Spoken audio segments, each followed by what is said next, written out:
Welcome, dear listener, and thanks for joining us. I'm Yanto. And I'm Stephen. And this is the podcast all about the weird and wonderful world of the dark comedy anthology series, Inside Number 9. On each episode, we'll be diving into another one of Steve Pemberton and Reece Shearsmith's twisted tales, putting it under a lens and examining it to within an inch of its life. So make yourself comfortable, grab a cup of tea, and join us for The Ninth Degree. Hey!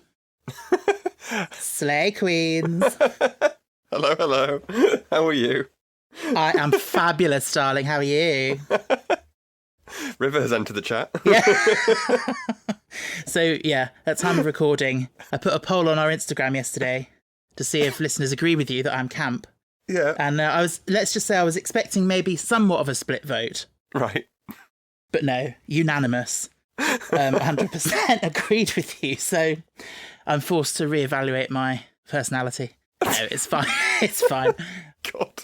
I feel awful. No, you shouldn't. It's fine. It's funny though, because what does camp mean? I always thought camp was like flamboyant and like I did, jokingly at the start there. Yeah. And that's not me. No. I like to think I'm softly spoken. But anyway, regardless of campness, how are you? I'm good. How are you? Yeah, all right. I had a very long meeting at work today. Yeah, it sounded painful. 5 hours. Ugh. And it was one of those where they force you to have your camera on. Oh, no. And I was saying to my colleague, the trouble with that is you've got to remember to control your facial expressions. Yeah. When someone says something ridiculous and I'm just there, making a face what the fuck are you talking about? And then I'm like, oh, God, I'm on screen. I can't do that. Yeah. Yeah. If you can get away with not having your camera on, but we've got a manager that will always make his stock joke of, are you in witness protection if you don't have a camera on? And it's like, oh, it's not funny. Okay, let's get the cameras back on. Yeah. The joys of office life. Oh, well. Anything exciting going on in your life? No. I don't think this week. Fair enough. No. It's got warm, which is nice. You're all welcome for the warm weather. I tried to sow grass seed at the weekend, so it won't rain again for about 6 weeks. Okay. So you're all welcome for the nice weather. Should we reveal our hair from last week? Yeah, what was it last week? Oh, it was Nana's party. Love the nice shout out for Dorothy Perkins. She doesn't get much love, bless her. They're not even that old, are they? I'm sure that's where my Nana's party dress came from. It's all old lady clothes. Yeah, I made up facts about my grandma. I'm sorry, Grandma. I think her dress was from Bon Marche. The other old lady shop. Yeah. So let's see whether you can hear this week's slipped in somewhere. Mm-hmm. Just in case anyone's not sure what we're talking about, we like to hide an episode title in our discussion every week for you to spot. We call it our hair, our hidden allusion to a random episode. We do need to keep refreshing people every now and then. Yes. I'm worried we're going to get some new listeners and they're going to have no idea what the hell we're on about. Yeah, I don't know if people would people just jump in and listen to the most recent one, maybe. Maybe? I don't know. If I start a new podcast, I'll try and start from the beginning, but yeah. Well, it's an anthology, so I guess you could jump in whenever you want. Exactly, yeah. Speaking of which, hurry up and wait. Yeah, indeed. We're on episode 4 of Series 6. It's a short one today, the synopsis. Actor James is waiting for his big moment on ITV's new crime drama in a static caravan owned by a strange family that clearly have something to hide. General views? This was one that I remember thinking was a bit meh, and then watched it and quite enjoyed it today. Yeah, I know what you mean. I think it's good, it's enjoyable, it's got a lot of humour. Yeah. Interesting stuff in it. It's not my favourite, it's not up there with the best, but it's perfectly serviceable. Yeah, they do a good job. Yeah. It's interesting, it's funny, but yeah, it's not a wildly memorable one. No. So the whole concept of this episode is that we're in a caravan. We're at an ITV shoot, and they like to they co-opt people's houses, or in this case, a caravan, as green rooms nearby if they can't get somewhere to keep people, all the actors and things, on set between scenes. So they've paid off this family to use their lovely caravan, and hilarity ensues. Well, yeah. Hilarity and awkwardness. Yeah. So much awkwardness. Yes. I know my partner Ben would hate this episode because he hates secondhand embarrassment. He finds it really cringy to deal with. So, there's a lot of that in this episode. There really, really is. I would so struggle with this. And I've been in that situation. Like, they're hanging around while people are just doing stuff around you and you just want them to sod off. Oh, yeah. But you can't say anything. You've got to be polite and friendly. Yeah. And James, the character Reese plays, he's so nice and friendly and polite. Yeah. Reese is a nice guy for this week, for a change. Yeah. Like, it is a really awkward situation to be in. Mm. And they have paid off this family, like, and they've asked them to kind of, you know, give them space. Yeah. So I suppose they're within their rights to say, can you bugger off, please?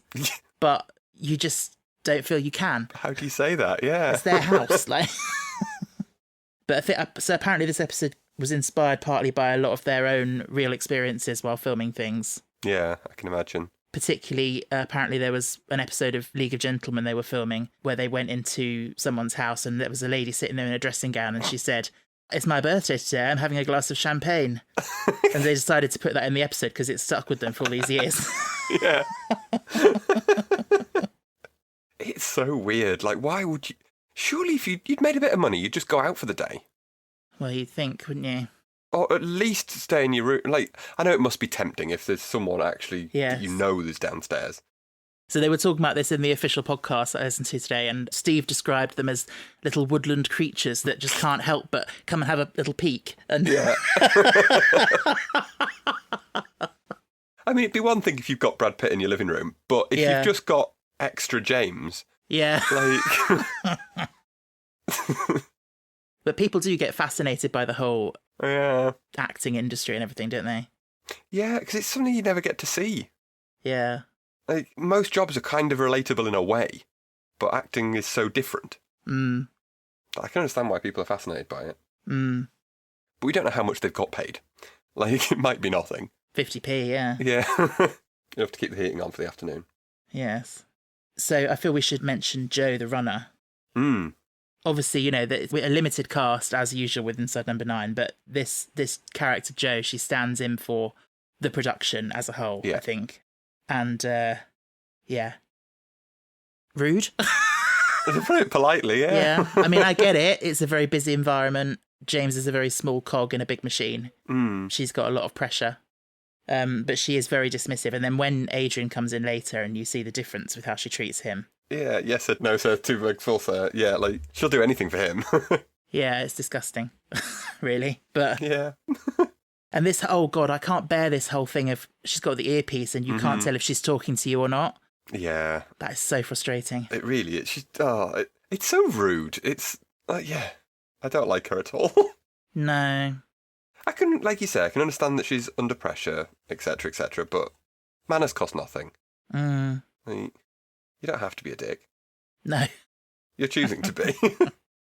And poor James, like he's so desperate to have a word with costume. Yeah. And every time he asks, he just gets ignored. What is up with his costume? Like, it's never actually explained what, like... No. Just this running joke of he wants to speak to costume. Something about his watch. Yeah. I saw someone online was suggesting that maybe his watch didn't have a battery in it or something really tiny like that. And because he's so thorough, like he thinks that's important. That'll matter, yeah. Yeah. Yeah, so we've got Joe's brought into the caravan. He's sitting there trying to learn his lines, bless him. And then in comes Bev. Mm. She's an interesting character. She's fascinating. I'd hate to have been the casting team this episode. Yes, I know what you mean. How you cast Bev. Yeah. And not offend her massively. Exactly, yeah. Like, there's so many jokes at her expense. Oh, yeah. I often think this when I watch a film or something. You can just imagine someone being called by their agent, being like, "We've got this role for you, it'd be great." Mm. You're awful, you're disgusting, you're blah, blah, blah, blah, blah. Yeah. We think you'll be great for it. Yeah, it's like Imelda Staunton tells a story about when she got rung up about Umbridge and she said, "Oh, you know, this short, ugly, toad-like woman, apparently you'd be perfect for it." Yeah, exactly. Exactly. And there's some characters where you can do it like with costume and stuff. Exactly. You know, you look up Donna Preston, who played Bev, and she's a very beautiful lady, but she's able to like dumb herself down for this role. Mm. Yeah, I know what you mean though. It is a bit awkward. Like, how do you?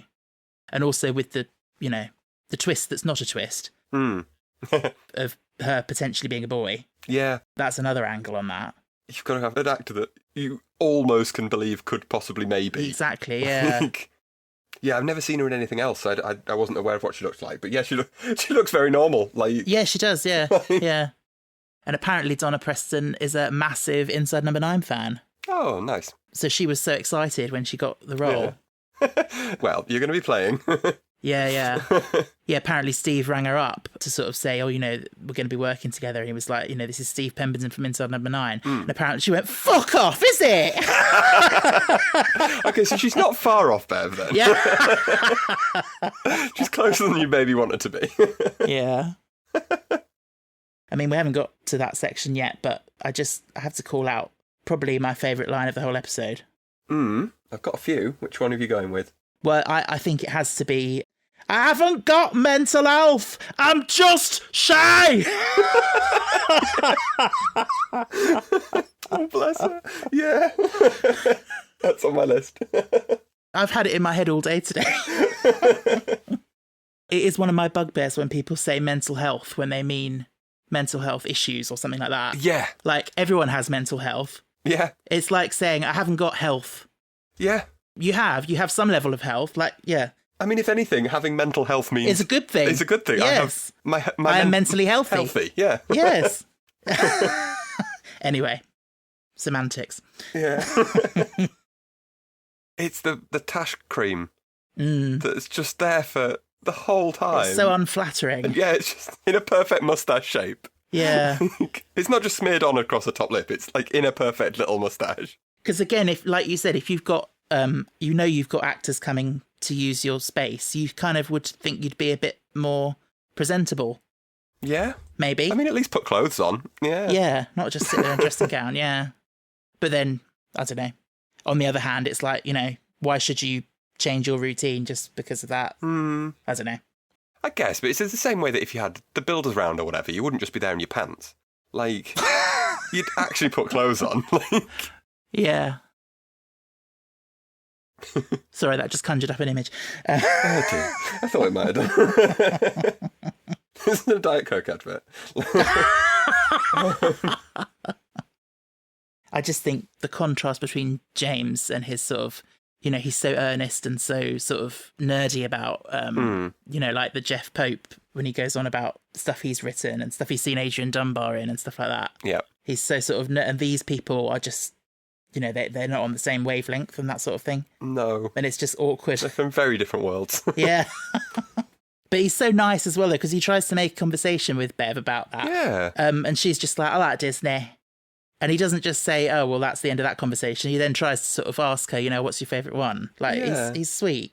Dumbo 1. Dumbo 1. I didn't know there was a Dumbo 2. There would have been a Dumbo 2 that went straight to VHS. Straight to video, yeah. But that's just such a great turn of phrase, like, because you don't call it Dumbo 1, you'd just call it Dumbo, wouldn't you? But yeah. as a strange dressing gown wearing girl who's obsessed with Disney, you can understand it. She reminded me of the character in Come Fly With Me. I know it's not an acceptable programme and it's full of problems. Yeah. But the Disney-loving woman that's going on holiday to Disneyland. Oh, yeah. And she's so excited and everything she talks about is Disney. And then someone asks her why she likes Disney. And she goes, yeah. I think it's because I'm a bit thick. Yeah. Yeah. No shame if you're a Disney fan. No. We love Disney. It's when you only enjoy Disney and to the exclusion of literally all other culture. Yeah. That's the problem. Bless her. Yeah. I also think she's so sweet when he talks about, being an actor and being able to be different people. And she's just like, I wouldn't want to be anyone different. I'm happy being me. Yeah, that's really sweet. Yeah.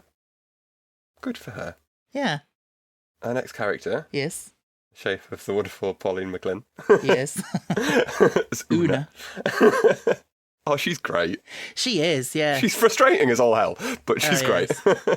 Irish accents are always funny. Yeah, they kind of are. I don't mean that in a rude way to any Irish people. I just mean, like, I often think, some things just sound funnier in a strong accent than they would in a bland sort of, like my kind of accent. Yeah, they can. I don't know, there's just something about it. Just gives a musicality to it. Yeah. Yeah. But yeah, she's very good. Are you a Father Ted fan? I was back in the day, years ago. I very much enjoyed that they made her make cups of tea. Yes. You're so typecast, you can't not make a cup of tea. Yeah.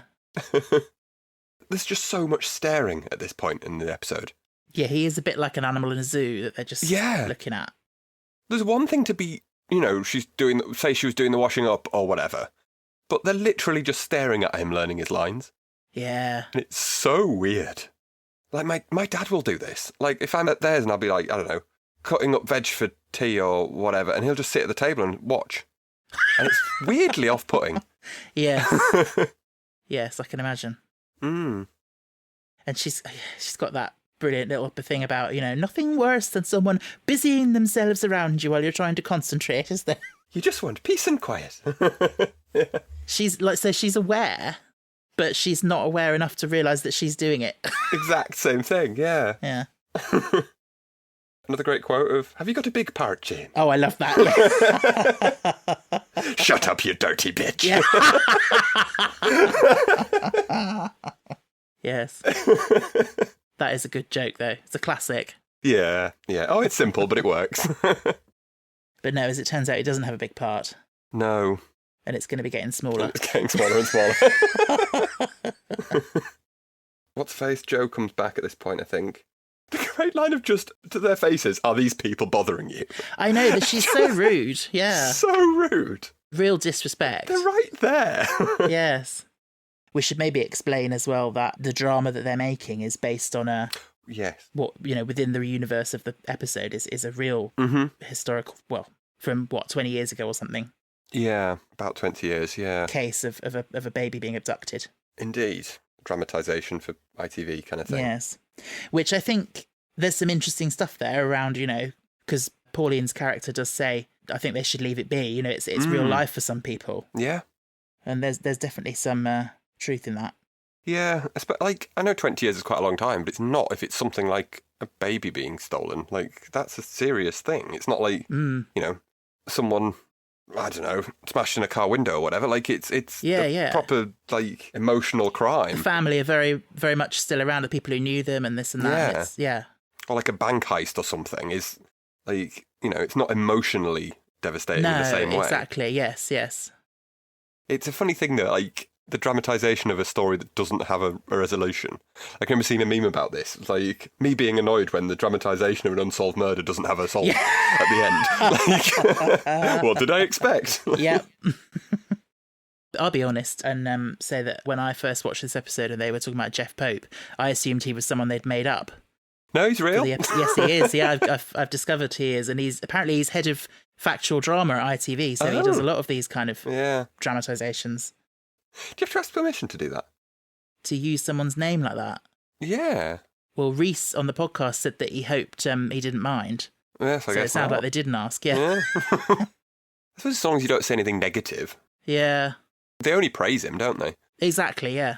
If they were saying, oh God, so it's going to be a bit shit, then that would be different, but yeah. Yeah. Also, Jeff Bishop is the writer. I would have liked that to have been a more ongoing joke of different, like church position names. Yeah. Like every time they mentioned it, it was a different one. Jeff Cardinal. Yeah. Yeah. Get away with all sorts. So we have the awkward scene of James going to the loo. Just to get away from them. Yes.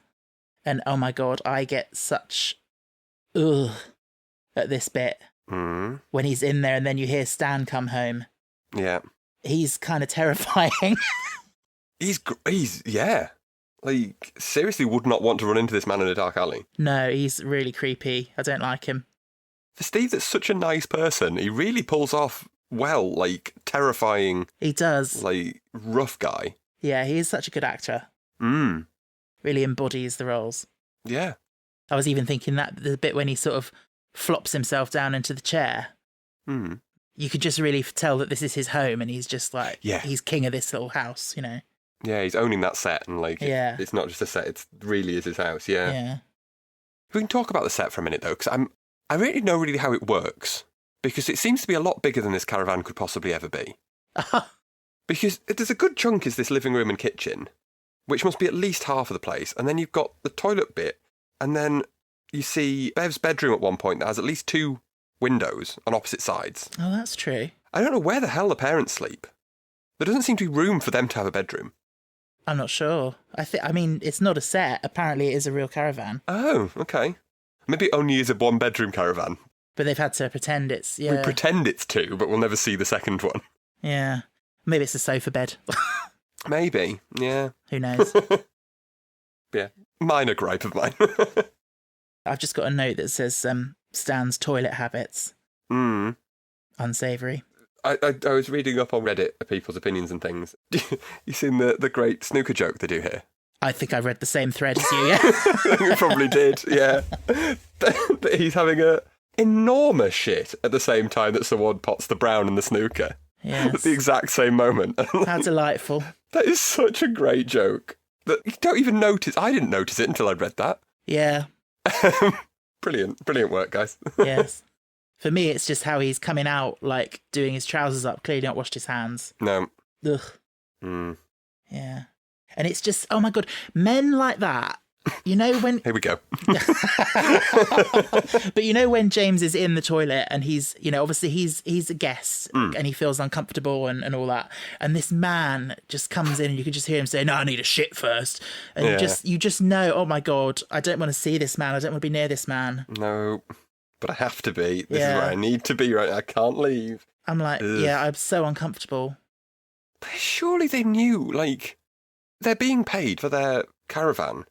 Like, surely, the wife is quite switched on. Surely she'd have told him, like, remember this afternoon they're turning up or whatever. Yeah, but that's the thing. He just doesn't care.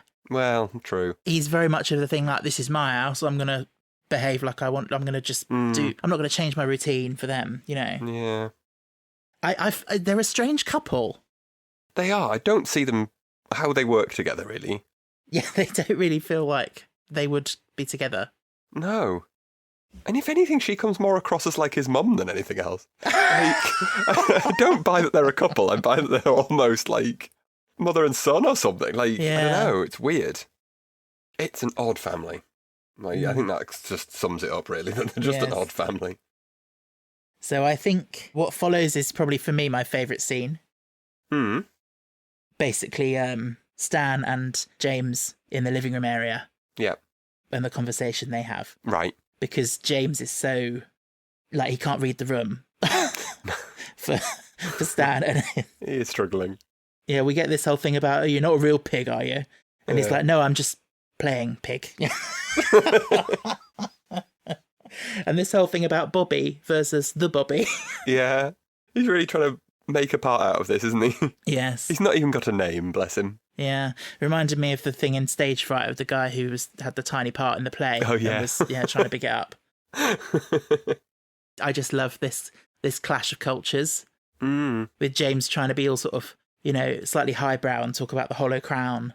Yeah. Shakespeare's War of the Roses cycle, and the look on Steve's face that he gives him. It's just like, what the fuck are you talking about, you prick? Poor James. He just doesn't have a clue, does he? No. He just can't relate in any way. Yes. And then I tried to write down just one little bit that I loved, but I ended up writing down the whole exchange because he's saying about waiting around can be tiring though. And he just looks at him, you fucking what? It's just more mentally draining sat slumped than having to jump into it. Sat slumps? Wish my job were fucking sat slumps all day. I'm out tarmacking the roads in the freezing cold at 5:30 of the morning, mate. And then there's this pause, and then he's like, oh, we do have early starts as well, because they get you in for breakfast before you go in for makeup. Are you taking the piss? It's like the worst thing he could have said. Yeah. And he's like getting his hands dirty at 5:30 on tarmacking the roads, and he's just like, well, you have to get up early for the breakfast and the makeup. Yeah. It doesn't go well, does it? Yeah, they're like the working class, like, clash with whatever James is. Like, yeah. It's painful, but it's very entertaining. I think it's my favourite scene. It's so uncomfortable. Uncomfortable, but very funny. I was hooting with laughter at that bit. I'm starting to see the camp now. I was hooting with laughter. Hooting.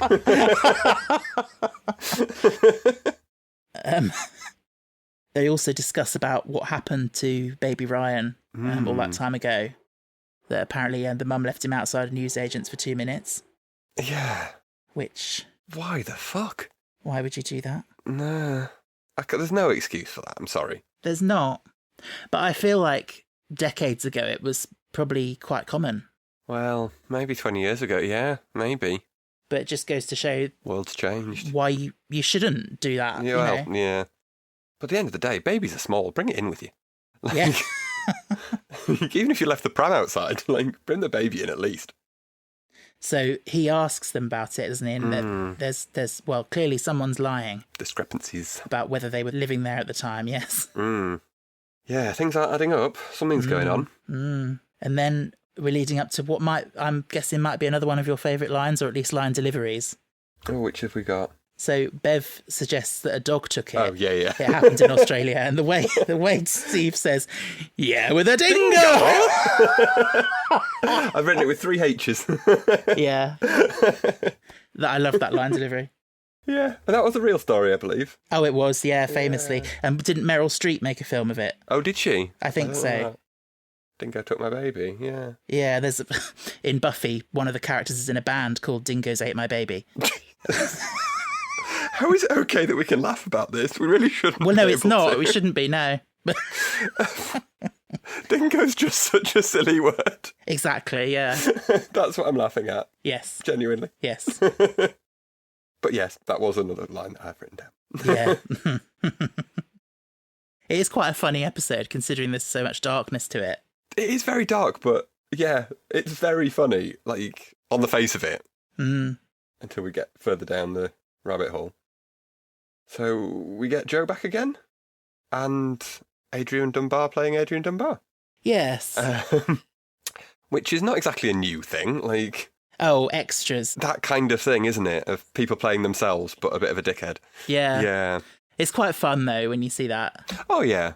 It's enjoyable. I always wonder when they do these things, what the script said. Like, when they originally write the script, are they writing it for Adrian Dunbar hoping that they'll get him? Or is it written as celebrity will make jokes up later depending on who we can get? Yeah. In this case, apparently, they weren't sure who they were going to get, so they just wrote it generically. And then once they cast him, they sort of adapted it around him. And obviously, once they had him, obviously they then got a wealth of material with the Line of Duty stuff that they can reference. So that was quite handy. Yeah. And it was, I think Line of Duty was at its height back then. Yeah, it was a very good catch for them. But yeah, I can understand like the whole playing an arsehole version of yourself, because if you just played like a more realistic version of yourself, it wouldn't be that interesting. No. It's more fun to do that, yeah. Exactly, yeah. But he is awful. He is. He's really awful. I wonder if he does what he does to James purely because he makes that comment about playing another policeman. I wondered this, Is that just his way of getting back at him? I imagine it probably is. I don't think he would have done that otherwise. Yeah. Because, I mean, he's a big enough actor. It's not like he's scrabbling for lines. No. Like, surely he doesn't really care. Either way. Who knows? Yeah, I assume it's that way around, though. Yeah, probably. But yeah, the way he's, like, so offended. Like, I'm playing him totally differently to Ted. Chalk and cheese. Yeah. His hair's totally different. Yeah. What was it? One of them swept to the side. Yeah, or something like that. Ted's got a side parting. This guy's totally swept back. Yeah. I also love how during that whole scene, Steve's just sitting there. Just enjoying it. Throwing in the odd little comment. Like, put your foot in it there, didn't you? Staring where he can, yeah. It reminds me of, like, Statler and Waldorf, like, just making little unhelpful comments. Just keep the drama going. Heckling, yeah. Yeah. We also, when Jo brought him in as well, there's another one of her rude comments where she's like, sorry, it's so small and dingy. Dingy? Right there. It's so awful. So rude. They're not treated like human beings. No, not remotely. At the end of the day, this is their home. It's not even like they've rented out an office or something. Yeah. It's their home. Like, you know, if they'd booked out a B&B or whatever. Like, yeah. But while we're on Ted's hair, if you notice when you get a bit at the end where it's from the actual shoot, and his hair is parted on the right. Oh. Like, he is exactly the same as Ted. See. That's a nice little joke. I hadn't noticed that, but yeah. I mean, it's so subtly different anyway. Yeah. But, yeah. It's a funny joke anyway, isn't it? The fact that the difference of the character is the hair. It's just... Yeah. It all comes down to the hair. Am I right in thinking you haven't watched Line of Duty? I've not, no. It's one of those things like, you know... They are very similar characters. Yeah. Sometimes when something's so popular, it's just a bit like, oh, everyone's watching that, so I don't really want to watch it. Yeah. It was really good. But yeah, I know exactly what you mean. Yeah. I call it the Slumdog Millionaire effect. Yes. Ben suffers from it a million times more than me, I'll tell you that. Right. Yeah. It's his, like, as soon as someone suggests something, he's like, nope, not interested. Not even does well, one person liked it. Yeah. So they have their little, let's have a look at the scene. Yeah. And James actually has got quite a few lines. I remember thinking he only had like a line and he was bigging his part up so much, but he actually does have quite a bit to say. He's got 3 lines, yeah. And, but not if Adrian's got anything to say about it. No. The thing is, though, in a way, I think Adrian's right. Like, the scene does work better the way he suggests. It probably does. But, it, you know, obviously they have to put it that way to, you know, to make him seem like an arsehole. For the humour of it, but yeah, because why would we care about what this policeman has to say? Like we would be more interested in the main character, I think. So I suppose, but if you've got a main character who obviously he's the main character in this, if all of like you could argue that for every part, like we're only really interested in what his opinion on something is. So like before you know what happens, it's a one-person show. Like where do you stop? I just felt like Reese's lines were quite sort of overwritten. Obviously, you know, they're there to be something for him to lose. Yeah. But, you know, if that was the real script, I feel like his part would be a bit unnecessarily big. Don't laugh at James's big part. Yeah. I just love the way, you know, all this acting wankery about, you know, it was really emotional in that last line, isn't there? And then when they run it and he just says the last line anyway, and Reese is like, well, you swapped the line, didn't you? So you said the last line, and he pretends he didn't even notice. Oh, I did, didn't I? No, it's even worse. He said, we did, didn't we? Oh, yeah. Like, as if it was a joint decision that they should do that. Yeah. Thing is, we laugh, but I'm sure stuff like this happens. Yeah. You know, the stars, there probably are some who... Probably. Essentially bully their way around and get what they want, you know. I mean, he might be, you know, maybe Adrian's like an executive producer on this drama or something as well. Probably. But still. But yeah, we whittled poor little James's lines down to yes. Yeah, the sad little way when he's gone and he just has to run his lines again and it's just that one word. He just goes, yes. Oh. So this is where we get the information that it would have been Ryan's birthday today. And that is what sort of triggers James to the cogs to start going round. Yeah. And he starts to put 2 and 2 together and make 5. Yeah. At least 5. Yeah. Maybe 8 or 9. 9, yeah, we'll go 9. And we had that line earlier that he always wanted to be a detective when he was younger. Yes. So, yeah, now he's getting to sort of put his deerstalker on and get his magnifying glass out and, yeah. And it's what I imagine a lot of people are thinking at this point. Oh, yeah, exactly. We've sort of laid the groundwork for a lot of it. Yes. But I think, you know, if it's looking obviously like it's going in that way, it's never going that way. Usually not, no. Yeah. There's not many where you can tell so obviously. Yeah. I don't know. I mean, I find it quite disappointing, to be fair, when you find out that he wasn't right, because it does feel like quite a juicy twist for it to be that. Yeah. So, yeah, I don't know. Yes, it's juicy, but yes, it's obvious at the same time. Like, it's the obvious story to tell. Yeah. So, yeah, the clues like the man in the red tracksuit, the hair removal cream. The man in the red tracksuit. It's the implication that Stan has only one pair of clothes. Like, one set of clothes. That 20 years ago he'd have been wearing that same thing. Apparently. Yeah, I suppose, I don't know. I was going to say, is a red tracksuit quite an uncommon thing? I don't know, maybe not. I don't know, tracksuits are quite common up north at least. In a range of colours. I don't know. Anyway, it doesn't matter because it turns out he's wrong anyway. So. Yeah. He's just leaping to conclusions. So yeah, so he comes to the conclusion that they stole baby Ryan. Yeah. And raised him as... Bev. What's her name? Bev, yeah. What's her name? So he tries... So why does he go to Jo, the runner, to tell her? What of all people? I know it's because she's the character that we've got. Yeah. We don't have anyone else, but, like, what's she going to do? I guess maybe he doesn't have his phone and he's thinking, you go call the police, I'll keep these people here. Maybe, yeah. Maybe. I don't know. Well, he's probably because he wants to be he's said he wanted to be a detective, but him being a detective is probably based on ITV dramas, and that's how an ITV drama would work. Like, it would be resolved in the caravan. Like, it wouldn't be the police would be called, they'd go off and get interrogated. Like a Poirot, you would do it there and then. Yes. He wants his moment of accusing them. Yes. Yeah, boy does he. Yeah.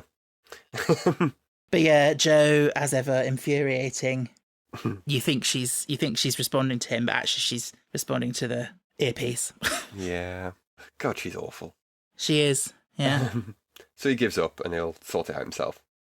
So he goes to find Bev. She's playing with the dolls in her room. Yeah, she's quite the collection. Quite the collection. We'll come back to that. And he's wanting pictures of her as a baby, I'm guessing, to prove that it's Ryan. And it all points to when she says, oh, my dad doesn't like me getting the album out. Yeah. It's like, oh. I mean, every clue is there saying that he's on the right lines, yeah. Yeah. Even ones that you wouldn't think, that aren't really very obvious, that you might think, oh, I'm clever, I spotted that. Mm-hmm. But they still don't work. Like, yeah. It's a lot of coincidences. Yeah. And then the killer clue being the blanket that apparently Ryan went missing in. Yeah. Even to the point where it's nicely folded over in the right place to obscure his name. So he can reveal it, dramatically. Yeah. Dramatic fashion. Yeah. Inside his head, he must be like, party poppers going off and like confetti and all sorts. Like, yeah. He's thinking that he's going to get hailed as a hero here. Yeah. Not so much. No. So we find out all of this isn't real. Like, everything's got a pretty much innocent explanation. Yeah.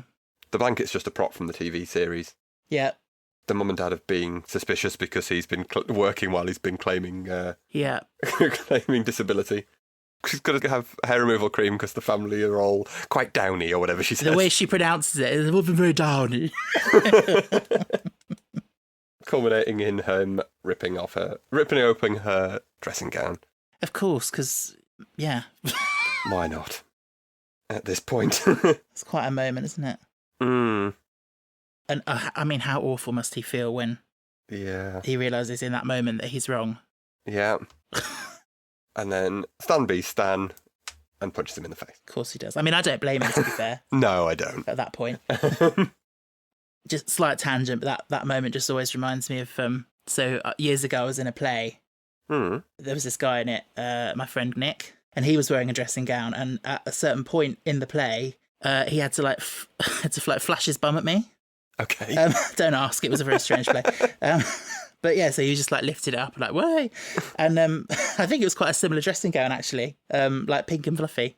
Yeah. So like just watching this scene, just like all I can think is I just remember Nick lifting his dressing gown, sorry. Yeah. It's just all I can think of. Oh dear. Seared on my memory. I bet. Anywho, and then of course, if that wasn't bad enough, Adrian comes in and takes away his final line. You could do that with a nod. With a nod. And then we jump forward in time. Yep. However many months it takes before it airs. Episode 1's going out. We're getting James's big moment. And he's not even got his face in the camera, like, back of his head. Like... It's very Mike Wazowski, I was thinking. I don't believe it. I'm on TV! You see the thing, just thinking on that for a second, of whenever you see Monsters, Inc. on DVD in a shop, they always put the price sticker over it. I love the commitment. It's like an accepted thing. Yeah. Good DVDs. Mm. We're showing our age. I got rid of all of mine. I took an entire shelf to CEX of about 50 DVDs and got most of them worth a penny, and I got about £4. Wow. It was amazing. I just produced this massive bag and you could see this woman's face fall. Like, oh my God. She knew that she was going to be there for the next 20 minutes pricing all this up. Yeah. It was going to be worth about £3. But yes, so we are watching this last scene and Adrian's doing his best, getting his little tear out. Oh yeah, so dramatic. Yeah. James just gets his little nod, turns around and he's got a massive black eye. Of course he does. I mean, as if they'd keep that in. Like, surely they'd just cut there. Yeah. Well, I would say that, but is Adrian still pissed off? And he's like, no, keep that in. Like, we'll really fuck this guy over. Yeah, he'll never work again. Never work again. Saying I can only play one role. Yeah. Yeah, it's the implication that it was all just a misunderstanding. Yeah. Like, nothing actually was going on. Yeah. Or was it? Because they're complaining that, they can't do anything exciting because they can't change it because it's a real story. But it's not got an ending because no one knows what happens. And then Bev's like, no one knows what happens. And looks down, and we find that baby Ryan is secreted inside her doll that she's been carrying around the whole episode. In an incredibly dark twist that comes out of nowhere at the end. Yeah, there's quite an image, isn't it? That skeleton hand. It is. Although I can't look at it and not laugh, in a way. I know what you mean. Because it looks so like a prop skeleton they've got from a joke shop. It does. Like, I've been trying to rationalise this in my head, because it's 20 years. This thing will have rotted away to nothing. Mm. The hand wouldn't hold together. It would just fall to bits. Yeah. It would just be bones. So all I can imagine is that she's, like, got some glue and stuck it back together. Yeah, she keeps fixing it. Yeah. It's the only way I can rationalise this. I'd have preferred if it was, the hair was coming away a bit on the doll's head and you could see that it was a skull inside. Ooh. Would have been better. Yeah. Something like that, I think. That might have been quite hard to make clear exactly what it was, but yeah. Well, you'd had to have her open it or something. I suppose. You'd have done something really dark of her opening and then kissing it or something. Yeah. Or something weird like that. But it just takes me out of it so much, this weird hand that's clearly plastic. Yeah, true. Yeah, I don't know how I feel about this twist. No? I'm a bit like, I don't really get it. I mean, I know she's got mental health, as they call it, but like, why? Why has she stolen a baby and kept it for all this time? Well, I took it as that her parents are very overprotective. They don't let her go out. She's not got any friends. Yeah. She's quite, like, infantile. She's, like, a lot younger than she is. Yes. So maybe when she was, like, 10, she was even, she thought of herself as a child. Mm-hmm. A very young child. She saw this baby. Mm-hmm. She's like, that'll be my friend, and took it home. Yeah. And then it died. Because obviously it would, because she wouldn't know how to care for it. Mm. And she just kept it a secret. I can't decide whether I think that her parents know or not. That's what I was going to ask, yeah. I don't think they do. No. Because it's the way that Una very much says, we don't know what happened. Mm. Believably, to me. Yeah, I agree. Like, I can understand her saying, not wanting to say out loud, well, you took the baby. But she'd have said something a bit more cryptic of, well, they're probably never going to know what happened or exactly, something. Yeah. No, I think it's only Bev who knows, I think. Yeah. But she seems quite, she does quite a malicious little smile at the end there, like evil little smile. She knows what she's done. Yeah. It's very weird. And there is something to be said about, I know there have been complaints about, how a lot of episodes of this show have people who have mental health issues who murder someone just for no reason. Yeah. Or whatever. And I'm like, yeah, I don't know, it's a tricky one. I can see that. Yeah. Because at the end of the day, you could argue that anyone who murders someone is not mentally well. No. I don't think she murdered the child. Well, I think she was probably a little, like, naive young kid, took the child, hid it. Yeah, it wasn't intentional. In the same way that a kid might take, like, a snail or something and put it in a jar. Yeah. Like, the same sort of thing, and then wonder why it died in 3 days. Yeah. Yeah, sorry, I shouldn't have used the word murder in that sense, but but it comes to the same effect at the end of the day. It's dead. Yeah. But the more grim thing is the amount of dolls she's got. Is this the only child she's taken? Or are they all, or many of them? Could more than one of them have? Ooh. Yeah, and she's carrying this one around today because it's its birthday. Yeah. I like to think not, because this is a big, like, they're making a TV drama about it. It was a big deal this child went missing. If lots of children had gone missing, that would have been said. Yes. Like, they're just talking about one child that went missing. Unless they've moved a lot. And they do know. And she has taken children all over the place. Yeah. Like, keep an eye on your child maybe would be better. But to Una and Stan, I mean. I think maybe she's just always liked dolls. And then seeing this baby left alone, she thought it was another doll. Maybe. That she could take and, Yeah. So that's that, but that's her special one. Yeah, maybe. I like to hope that that's the lesser of all of the evil. Yeah. As well, like, on a rewatch when you know the twist, it's interesting to see her holding that doll the whole time and the way the sleeve is just covering that arm. That arm, yeah. Yeah. She does hold it very lovingly throughout the episode. It's not like how a child would hold a doll of just holding it by a hand down by your side, just dragging it along the floor kind of thing. Yeah, there's a lot of affection. Like, she does really treat it affectionately, yeah. Creepy, though. Oh, very creepy. Well done on her for keeping this a secret for 20 years, though. Yeah. I don't know how she's managed that. Yeah. And when they commented about how the place smells, I'm not surprised. Well, yeah. Gross. Well, that's a fun one, people. Yeah. What are we going to give it out of 9? I'm thinking of 5. Okay. I don't know if I'm being too generous. I do enjoy it. It's fun. It is. I think it has a decent twist. I like that it's sort of a fake-out twist as well. And like the fact that it's literally in the last sort of 10 seconds of the episode, if that you find out. Yeah. When you think that there isn't one, and like the whole twist was that there wasn't a twist. Those ones are always quite fun when it's a sudden last minute, very much a last minute. Rug pull. Recontextualises everything, yeah. Yeah, like Devil of Christmas or something. That kind of thing, yeah. How about you? Yeah, I'm thinking of 4. Yeah. So, yeah, middling. Yeah. Good, but not the best, but not the worst. Yeah. Yeah. Cool. That time of the week, did you spot the hair? Yes. Did you? I'll say yes. Oh, yeah. Go for it. It's in her room, isn't it? It is. Among the dolls and things. Yeah. Well done. Thank you. It's on the sort of left end of the doll shelf, yeah. That's it, yeah. Nice. Wonder if listeners spotted our hair. Yes. Let us know. We will tell you where it was next week. We will. It was a good one. I think so, anyway. We have an email I'd like to read. Ooh. So this was sent in to us from Daniel. Hi, Daniel. The subject line says, "A random act of kindness." Ah.